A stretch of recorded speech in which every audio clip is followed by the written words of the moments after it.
goes out. Room turns into a freezer in minutes. One breath later, the smoke reverses. The wind shoves it back down the hearth and into your lungs. Your eyes flood. Your throat locks.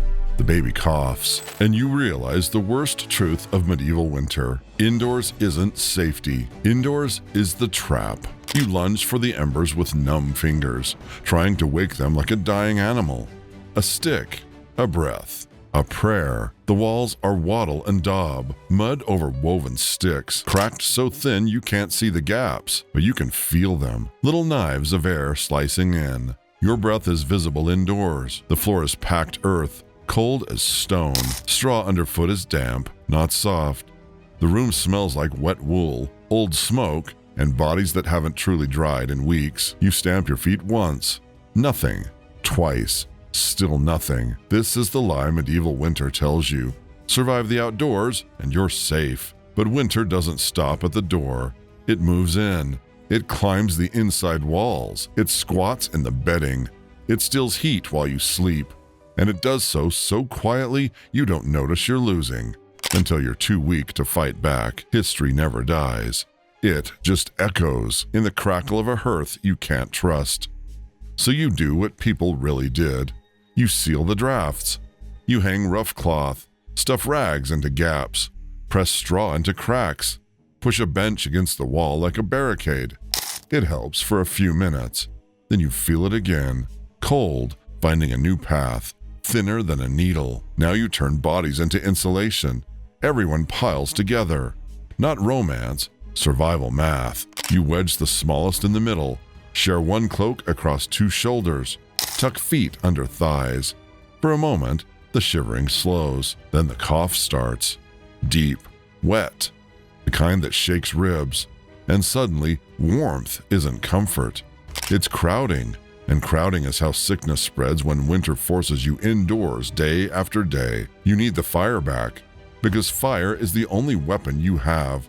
But fire in a medieval home is a tool that hates you.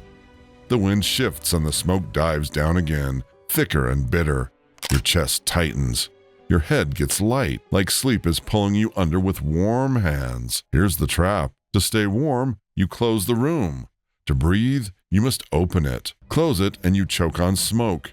Open it and the cold floods in. So you crack an opening, just a finger's width. Instantly the wind finds it. The flame leaps too high, too fast, and throws sparks toward the hanging cloth. For one heartbeat, you see the end. Thatch igniting, the ceiling turning into a furnace, everyone trapped inside a burning box. You slam it shut. The smoke thickens. The baby coughs again, and then the baby goes quiet. Your whole body freezes. You touch their cheek. Warm. Still breathing. Still here. For now. But that, for now, is medieval winter's favorite phrase. Now the endurance begins. And medieval winter is cruel because it turns endurance into a slow punishment. Damp is everywhere. Clothes never truly dry. Wool helps, but wet wool still steals heat. Straw mattresses compress and hold moisture like a sponge. Every night you warm the bed a little, and every morning the bed gives it all back to the cold, like a debt collector. So you try a real trick. Hot stones. Heat stones in the coals. Wrap them.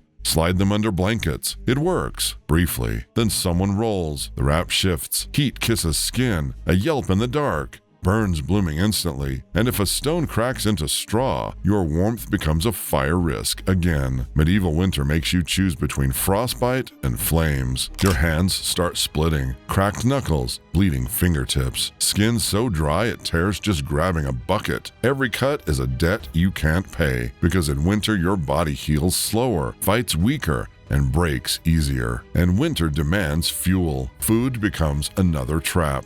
Your body needs more calories. But this is the season when stores shrink. Grain is rationed. Meat is salted if you have it. Vegetables are pickled if you were lucky. You're not choosing meals. You're choosing which hunger hurts less. You go for water.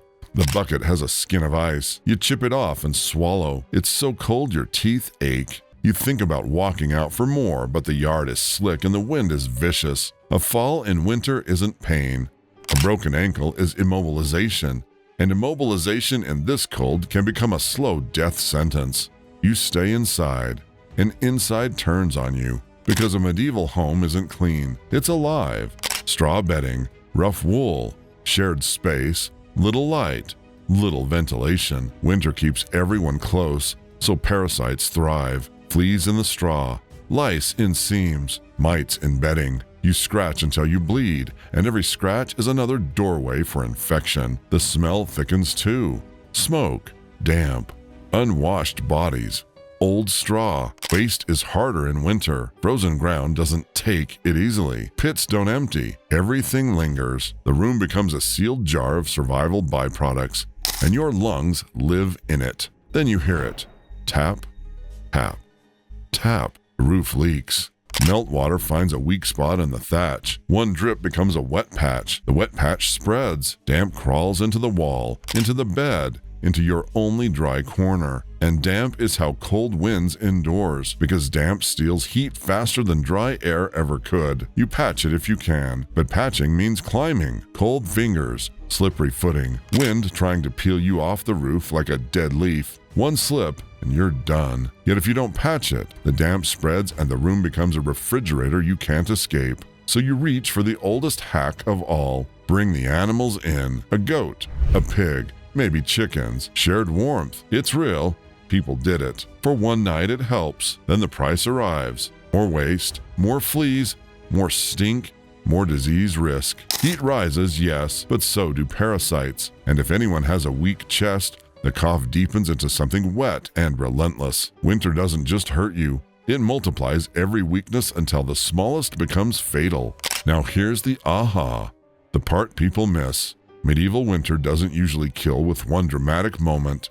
It kills with systems failure. A house that cannot hold heat, air that cannot stay clean, damp that cannot leave, food that cannot keep up, bodies that cannot recover. And every solution creates a new danger. Block drafts, you trap smoke. Vent smoke, you invite the cold. Sleep piled together, illness spreads faster. Bring animals in, warmth comes with parasites. Keep the fire roaring, one spark turns your roof into a funeral pyre. That's why indoors wasn't safety. Indoors was just where winter could reach you without looking like it was trying, until the moment you're too weak to resist. And the scariest part, the end can feel like relief. The shivering slows, the room seems quieter, your eyelids feel heavy, warm, soft, forgiving. The baby doesn't cry. You think, finally, we're okay. But history whispers the warning across centuries. That comfort can be the last sign your body is losing the fight. Because history never dies. It just echoes. In the ember glow that looks peaceful, in the hush before another cough,